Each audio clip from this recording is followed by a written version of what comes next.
ناظرین اکرام، السلام علیکم ورحمۃ اللہ وبرکاتہ۔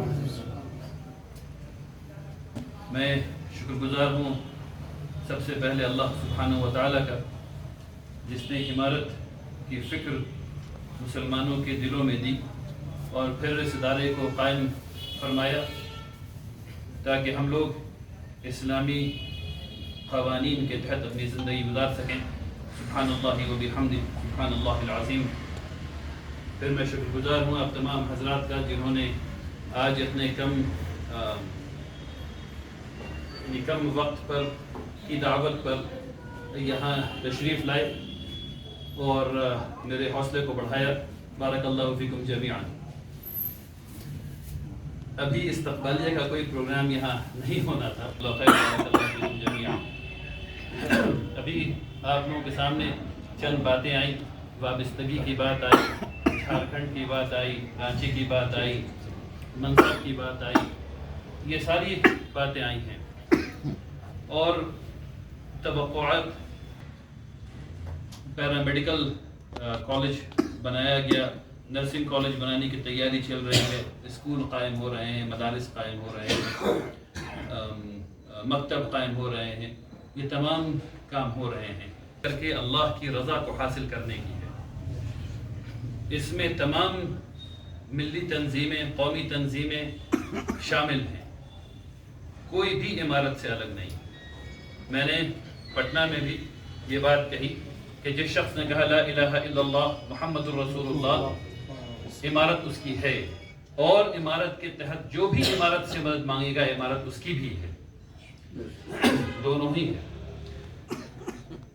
ابھی یہ اچھی بات ہے کہ آپ لوگوں نے عمارت کے سلسلے میں یہ اظہار کیا کہ جھارکھنڈ میں اور میں اس درد کو سمجھتا ہوں۔ عمارت تقریباً 70 لاکھ مسلمان یہاں رہتے ہیں، اور میں ابھی آتے وقت پوچھ رہا تھا کہ کتنے دارالقضاء کے فیصلے ہوتے ہیں، تو پتہ چلا 1400 کے آس پاس ہیں۔ میں گھوم کر کے آپ سے پوچھنا چاہتا ہوں کہ ایسا کیسے ہے کہ جہاں 70 لاکھ مسلمان ہوتے ہیں وہاں صرف 1400 فیصلے دارالقضاء کرتے ہیں۔ میں اور آپ اپنے کام کو صحیح طریقے سے انجام دے رہے ہیں؟ کیا ہم اپنے لوگوں کو بتا رہے ہیں کہ دارالقضاء کی اہمیت کیا ہے؟ کیا ہم اللہ سبحانہ و تعالیٰ کی آیات کو لوگوں تک پہنچا رہے ہیں کہ اس جگہ سول میٹرز میں عمارت شرعیہ وہ جگہ ہے جہاں سے انہیں اپنے فیصلے کروانے چاہیے؟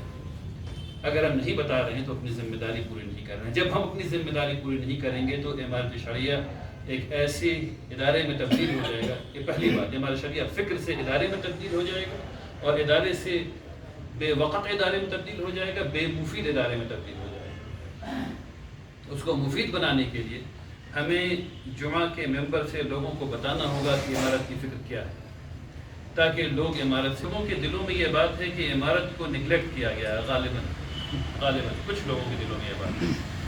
دیکھیے، جو 2 اسکول قائم کیے گئے ہیں وہ جھارکھنڈ میں قائم کیے گئے ہیں۔ میری پہلی اولویات یا پرائیورٹی میں یہ ہے کہ 2 یا 3 محلوں کو جوڑ کر کے مکتب قائم کیے جائیں، کیونکہ ایلیمنٹری ایجوکیشن، ابتدائی تعلیم نمبر 1 پریڈکٹر ہے بعد کی تعلیم میں کامیابی کا۔ جو بچے ابتدائی تعلیم اچھی حاصل کرتے ہیں وہ بچے بہت زیادہ لائکلی ہے کہ آگے بھی تعلیم حاصل کریں۔ اس لیے میری نمبر 1 پرائیورٹی انشاءاللہ مکتب کھولنے کی، اور اس کے ساتھ ساتھ میری دوسری پرائیورٹی جو ہے وہ ہے تمام اضلاع میں، جو کہ حضرت امیر شریف رحمۃ اللہ علیہ ہم لوگوں کو اجازت دے کر کے گئے کہ ہر ڈسٹرکٹ میں صدر مقام پر ہمارا 6 سے 12ویں جماعت تک کا اسکول ہو، جو اسلامی نظام کے تحت ہو، جہاں عربی آپشنل سبجیکٹ میں پڑھایا جا رہا ہو، جہاں اسلامک اسٹڈیز پڑھائی جا رہی ہو اپنے سائنسی کورسز کے ساتھ۔ تو اس کو قائم کرنا ہے۔ مزیدار بات یہ ہے کہ الحمدللہ اس کو قائم کرنے کے لیے مجھے ابھی فوری طور پر بلڈنگ بنانے کی ضرورت نہیں ہے۔ یہ ہر چیز بغیر بلڈنگ کے شروع کی جا سکتی ہے، اسکولز بغیر بلڈنگ کے شروع کیے جا سکتے ہیں۔ ہر ڈسٹرکٹ میں انشاءاللہ جب ہم لوگ یہ اسکول شروع کریں گے تب اس کے بعد اس ڈسٹرکٹ کے لوگ خود ہی آگے بڑھ کر کے بلڈنگ بنوائیں گے انشاءاللہ۔ تو یہ کام میں فوری طور پر، یعنی آنے والے 1 سے 2 سال میں اس کام کو کرنا چاہتا ہوں کہ ہر ڈسٹرکٹ میں خاص کر کے جہاں یہ بات سمجھ میں آئے، شروع تو ایک ہی 2 سے ہوگا لیکن اگلے 2 سال میں انشاءاللہ اس کو کافی حد تک پہنچانے کی کوشش کرنے والا ہوں باذن اللہ تعالی۔ لیکن میں آپ سے ایک شکایت بھی کرنا چاہتا ہوں، اور صدقہ جو ہے وہ گھر سے ہی شروع ہوتا ہے، باہر سے شروع نہیں ہوتا ہے، لیکن امت گھر سے بڑی ہے۔ آپ تمام لوگوں نے یہاں جھارکھنڈ کی بات کی، اور یہی بات میں نے بہار میں کی کہ یہاں کے مسلمان جھارکھنڈ کر رہے ہیں۔ کل جھارکھنڈ 2 حصے میں بٹ جائے گا، پاپولیشن بڑھے گی، جس طرح بہار میں پاپولیشن بڑھی اور بہار 2 حصے میں تقسیم ہوگی، جھارکھنڈ بھی پاپولیشن بڑھے گی، اور اتنی بڑھے گی کہ ایک وزیر اعلیٰ اس کو سنبھال نہیں پائیں گے، تو 2 جھارکھنڈ بن جائے گا، جیسے ہو رہا ہے اتر پردیش بٹا ہے نا، اس اسٹیٹ سے ہو گیا۔ امت کی فکر کو دل میں قائم رکھیے۔ جھارکھنڈ ایک باؤنڈری ہے فقط، نظامت کا ایک طریقہ ہو سکتا ہے، لیکن امت کی فکر کو قائم رکھیے۔ جو آپ کو سوال جو کرنا چاہیے تھا وہ یہ کہ یہاں 20% لوگ رہتے ہیں، یہاں ایک اسکول نہیں ہے، یہاں اسکول ہونا چاہیے، فلاں جگہ فلاں ہے، فلاں ہونا چاہیے، فلاں جگہ فلاں ہے، فلاں ہونا چاہیے، فلاں جگہ دارالقضاء ہے، فلاں یا نہیں ہے، یہاں ہونا چاہیے۔ یہ والی گفتگو تو سمجھ میں آتی ہے، یہ گفتگو سمجھ میں نہیں آتی کہ جھارکھنڈ میں ایسا نہیں ہو رہا ہے اور فلاں جگہ ایسا ہو رہا ہے۔ تو میری گزارش ہے میرے بھائیوں، میرے بزرگوں، کہ ہم لوگ امت کی فکر کریں، جھارکھنڈ آٹومیٹکلی اس میں آ جائے گا انشاءاللہ۔ اس کے کہنے کا یہ مطلب نہیں ہے کہ جھارکھنڈ کو میں آؤٹ آف فوکس کر رہا ہوں، نعوذ باللہ، بالکل بھی نہیں ہے۔ میں صرف اپنے دل کی بات کہہ رہا ہوں، جو اس فکر کو قائم رکھنے کی بات کر رہا ہوں جو امارت شرعیہ نے شروع میں کی تھی انشاءاللہ۔ اب الحمدللہ آپ جانتے ہیں کہ والد صاحب رحمۃ اللہ علیہ نے 9 دارالقضاء اور اپروو کر دی تھی یہاں کے لیے، جو انشاءاللہ ہم لوگ جلد شروع کریں گے۔ یہاں 2 اسکول 6ٹھی اور 7ویں جماعت تک چل رہے ہیں، انشاءاللہ ان اسکولز کو آگے بھی بڑھانا ہے باذن اللہ تعالیٰ، اور ایک اسکول جو ہے جس کی سنگ بنیاد رکھی گئی تھی اس کام کو بھی آگے بڑھانا ہے۔ اس سفر میں خاص کر کے اس کے بارے میں بھی چند لوگوں سے گفتگو کرنے آیا ہوں تاکہ وہ مسئلہ آگے بڑھ سکے انشاءاللہ۔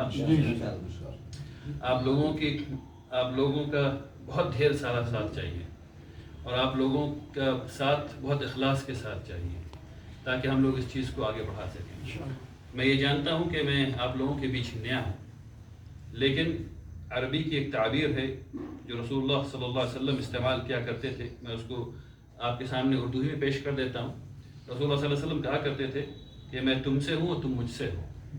میں آپ سے یہی کہتا ہوں کہ میں آپ سے ہوں اور آپ مجھ سے ہیں انشاءاللہ، آپ میرے بھائی ہیں۔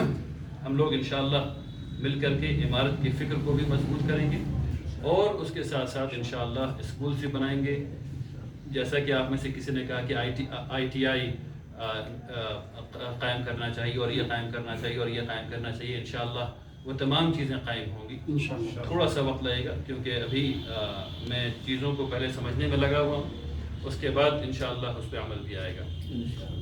آئیے سب لوگ دعا کریں کہ اللہ تبارک تعالیٰ بسم اللہ الرحمن الرحیم، یا اللہ ہماری نیتوں میں خلوص عطا فرمائیے، ہمارے قلب کو سلیم کیجیے، ہمارے اعمال کو صالح فرمائیے، یا اللہ عمارت شرعیہ کو مستحکم برحمتک یا رب۔ سبحانک اللہم و بحمدک، نشہد ان لا الہ الا انت، نستغفرک و نتوب الیک۔ سبحان ربک رب العزة عما یصفون وسلام علی المرسلین والحمد للہ رب العالمین۔ بارک اللہ فیکم جمیعا۔